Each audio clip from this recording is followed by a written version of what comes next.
Hi friends, எல்லோரும் எப்படி இருக்கீங்க? நாங்கள் இங்கே ரொம்ப ரொம்ப நல்லா இருக்கோங்க. ஃபர்ஸ்ட் ஆஃப் ஆல் உங்கள் எல்லாத்துக்கும் ரொம்ப ரொம்ப நன்றி சொல்லணும். எதுக்குன்னா, நீங்கள் எனக்கு சப்போர்ட் பண்ணி சப்ஸ்கிரைப் பண்ணதுக்கு. நம்ம சப்ஸ்கிரைபர்ஸ் வந்து 200 பேர் ஆயிட்டாங்க. மேலும் மேலும் வந்து அதிகமாகணுங்கிறது வந்து உங்களோட கையில் தான் இருக்குது. கடவுளோட ஆசீர்வாதமும் நீங்கள் எனக்கு சப்போர்ட் பண்ணுறதும் தான் இருக்குது. இந்த வீடியோவில் வந்து நான் ஃப்ரின்ச்சஸ் பற்றி தாங்க பார்க்க போகிறோம். ஃப்ரின்ச்சஸ்க்கு வந்து எப்போவுமே உங்களுக்கே தெரியும், நான் போன விலாகில் நான் சொல்லியிருப்பேன்.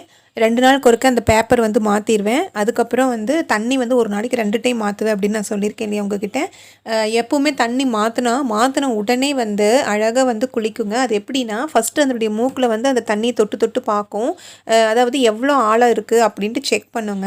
அதுக்கப்புறம் என்ன பண்ணும், கொஞ்சம் கொஞ்சம் அப்படியே போக ஆரம்பித்து உள்ளே இறங்கி மறுபடியும் ஏறும், உள்ளே இறங்கி ஏறும். அதுக்கப்புறம் என்ன பண்ணும், குளிக்க ஆரம்பிச்சிடும். சரி, அப்படி தான் மற்ற ஃப்ரின்ச்சஸில் வேடிக்கை பார்த்துட்ருக்கோம். ஒரு ஃப்ரின்ச்சஸ் வந்து குளிச்சிருக்கு, நாம் போய் குளிக்கலாம் அப்படின்ட்டுலாம் கிடையாது. ஒவ்வொரு ஃப்ரின்ச்சஸும் வந்து அதே மாதிரி வந்து செக் பண்ணி தாங்க குளிக்கும். ஏதாவது ஒன்று தான் தொடர்ந்து வந்து குளிக்கும். வீட்டில் வளர்த்துற பறவைகளில் வந்து ஒரு சிலது வந்து நம்ம பேசும் பொழுது கூட பேசுன்னு சொல்லுவாங்க. ஆனால் ஃப்ரின்ச்சஸ் வந்து எதையுமே கண்டுக்காது, அதனுடைய வேலைகளை வந்து சுறுசுறுப்பாக பார்க்குன்னு சொல்லுவாங்க. ஒரு சில பேர் சொல்லி நான் அதை கேள்விப்பட்டிருக்கேன். ஆனால் எங்கள் வீட்டு ஃப்ரின்ச்சஸ் பொறுத்த வரைக்கும் அப்படி கிடையாதுங்க. அது எப்படின்னா, ஒரு சில டைமில் அது குறிப்பிட்ட டைமில் வந்து அமைதியாக அது வாட்டுக்கு அதனுடைய வேலைகளை பார்த்துக்கிட்டு இருக்கும். எந்த ஒரு சத்தமும் அதுகளுக்குள்ளே கூட பேசிக்காது. அதாவது சாப்பிட்றது, அந்த நார் போட்டிருந்தா எடுத்துகிட்டு வந்து கூடு கட்டும். அந்த ஊஞ்சல் மாதிரி இருக்குல்லங்க, அந்த வளையல் கட்டி விட்டுருக்கேன்ல, அந்த ஊஞ்சல் ஆடிட்டுருக்கோம், குளிச்சுட்ருக்கும், தண்ணி குடிக்கும். இந்த மாதிரி அதனுடைய வேலையை வந்து அமைதியாக பண்ணிகிட்ருக்குங்க. அந்த டைமில் என்னோடய ஹஸ்பண்ட் அவர் சன் வந்து 2 பேர்த்தில் யாரோ ஒருத்தரோட 2 பேரோ டிவிக்கே பார்த்துட்டு இருக்கும் பொழுது ரொம்ப அமைதியாக தான் இருக்கும்.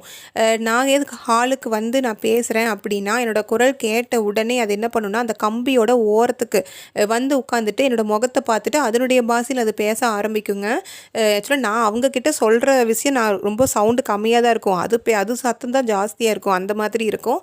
நான் என்ன பண்ணுவேன், அவங்கக்கிட்ட பேசுகிறத ஸ்டாப் பண்ணிவிட்டு இந்த ஃப்ரின்ச்சஸ் கிட்ட நான் பேச ஆரம்பிப்பேன். அதாவது இந்த குழந்தைங்கள எல்லாம் ரொம்ப செல்லமாக இழுத்து கொஞ்சுவாங்க இல்லையா, அந்த மாதிரி வந்து அதுக்கிட்ட கொஞ்சி பேசுவேன். அதனுடைய பாஷையில் அதை ஆன்சர் பண்ணுற மாதிரி பண்ணும். அதனால தாங்க சொல்கிறேன், இந்த ஃப்ரின்ச்சஸும் வந்து எங்கள் ஃபேமிலியில் ஒன்று தாங்க, உண்மையாலுமே சொல்கிறேன். அவ்வளோ அன்பு காமிக்குது. இப்பேற்பட்ட அன்பான குருவிகளை வந்து கூண்டில் அடைச்சி வளர்த்துறமேனு ரொம்ப ஃபீல் பண்ணிகிட்டு இருந்தேன். ஒரு டைம் நான் முதலே சொல்லியிருப்பேன் விலாகில். ஒரு டைம் நான் திறந்து விட்டு ஒரு பறவை மட்டும் திறந்து விட்டு பார்க்கலாம் அப்படிங்கிறப்ப வந்து அதுக்கு ஆபத்து தான் இருந்துச்சு. நான் எப்படியோ காப்பாற்றிட்டேன் அதையும். ஸோ அதனால் நான் என்ன பண்ணுவேன்னா, இப்படியே கூண்டில் அடைச்சி வைக்க மாட்டேன். வாரத்தில் ஒரு 3 நாள் அந்த மாதிரி என்ன பண்ணுவேன்னா, என்னோடய வீட்டு ஜன்னல் கதவு எல்லாமே நான் சாத்தியிருப்பேன். எங்கேயுமே ஹோல்ஸ் இல்லாத மாதிரி நல்லா சாத்திட்டு, நல்லா லைட்டெல்லாம் போட்டுட்டு வெளிச்சம் பண்ணிவிட்டு இதை நான் திறந்து விட்டுருவேங்க. திறந்து விட்டுட்டு வெளியே தண்ணி அண்டு சாப்பாடு அதெல்லாம் நான் வெளியும் வச்சுருவேன். இது என்ன பண்ணும், நல்லா இஷ்டத்துக்கு நல்லா ஜாலியாக பறந்துட்டு, நான் உட்காந்துப்பேன் பேசாமல் சோஃபாலையோ இல்லை சேர்லேயோ உட்காந்துப்பேன். இது ஜாலியாக பறந்துட்டு நல்லா சாப்பிட்டுட்டு அது என்ன பண்ணும், கொஞ்சம் நேரம் கழித்து அதுவே கூண்டுக்குள்ளே போயிடும். ஒன்று கூண்டுக்குள்ளே போயிடுச்சு அப்படின்னாவே எல்லாமே போக ஆரம்பிச்சிடும். அதுக்கப்புறம் கூண்டு விட்டு வெளியே வராதுங்க. ஆனால் கூண்டு திறந்து தான் இருக்கும்.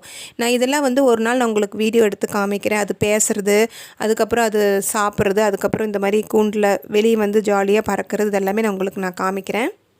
அதே மாதிரி அதனுடைய கூண்டில் வந்து சாப்பிட்றதுக்கு என்ன தான் இருந்தாலும், அந்த tiffin time, dinner and lunch டைம்லலாம் நான் வந்து எங்கள் வீட்டில் இருக்கிறவங்களுக்கு நான் சாப்பிட்றதுக்கு ஹாலுக்கு கொண்டு வந்து கொடுக்கும் பொழுது அந்த அந்த ஸ்மெல் இருக்குங்க இல்லையா, அந்த மணத்தில் வந்து அது எச்சா வந்து கத்த ஆரம்பிக்கும் அந்த ஓரத்தில் இருந்து. ஏன்னா அதுக்கும் வந்து கொடுக்கணும் அப்படின்ட்டு. அது என்ன தான் கூண்டில் இருந்தாலும் அந்த டைமில் அதுக்கும் கொடுக்கணும் அப்படிங்கிற மாதிரி. நான் என்ன பண்ணுவேன், இவங்களுக்கு பிளேட்டில் போடுறதுக்கு முன்னாடியே நான் வந்து சாப்பாடெலாம் வந்து ஆற வச்சுருவேன். அதுக்கு கொஞ்சம் தனியாகுது, கொஞ்சோண்டு இருந்தால் போதும் இல்லைங்களா. நான் என்ன பண்ணுவேன், ஆற வச்சுருவேன். ஆனால் கூண்டிலே இருந்தாலும் வந்து நான் காலையில் வேறு ஏதாச்சும் வச்சுருப்பேன். கூண்டிலே இருந்தாலும் நான் ஆற வச்சுருவேன். அதுக்கப்புறம் வந்து நான் அவங்களுக்கு கொடுத்துட்ட பிறகு கொஞ்ச நேரம் அது என்ன பண்ணுதுன்னு பார்ப்பேன். அது பேச ஆரம்பிக்கும். நான் என்ன பண்ணுவேன், அதுக்கிட்ட ஒரு 5 மினிட்ஸ் பேசுவேன். அப்போ தான் வந்து அது நம்ம கூட பேச ஆரம்பிக்கும், கம்யூனிகேட் பண்ண ஆரம்பிக்கும். நம்ம உடனே வந்து அது நினைக்கிறதுக்குள்ளே நம்ம எல்லாத்தையும் கொண்டே கொடுத்துட்டோம் அப்படின்னா நம்மக்கிட்ட அது பேசாது. ஸோ ஒரு 5 மினிட்ஸ் என்னமோ அதுக்கிட்ட பேசிவிட்டு அதுக்கப்புறம் உனக்கு சாப்பாடு வேணுமா, பசிக்குதா அப்படின்ட்டு நான் கேட்பேன் ரொம்ப செல்லமாக. அது ஆன்சர் பண்ணுற மாதிரி பண்ணும். அப்புறம் நான் கொண்டே கொடுப்பேங்க.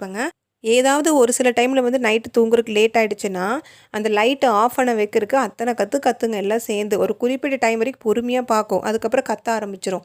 லைட்டை ஆஃப் பண்ண உடனே அதோட இடத்துல அந்த சின்ன லைட் எரியும் 0 வாட்ஸ், அதனுடைய இடத்துல போய் படுத்துட்டு தூங்க ஆரம்பிச்சிடும். இப்படி தாங்க அதை பண்ணிகிட்ருக்கோம். நான் எல்லாமே அப்டேட் பண்ணுறேன் உங்களுக்கு. இவ்வளோ நேரம் என்னோடய வீடியோ பொறுமையாக பார்த்ததுக்கு ரொம்ப ரொம்ப நன்றிங்க. உங்களோட சப்போர்ட் இல்லாமல் நான் இந்த பாதியில் வெற்றி அடைய முடியாது. ப்ளீஸ் நீங்கள் எனக்கு சப்ஸ்கிரைப் பண்ணி எனக்கு சப்போர்ட் பண்ணுங்கள். லைக் ஷேர் அண்ட் சப்ஸ்கிரைப் பண்ணுங்கள். நெக்ஸ்ட் வீடியோ நான் பார்க்கலாம். இதனுடைய அப்டேட்ஸும் நான் கொடுத்துக்கிட்டே இருப்பேன். தேங்க்யூ வெரி மச் உங்களுடைய அன்புக்கு. பாய்.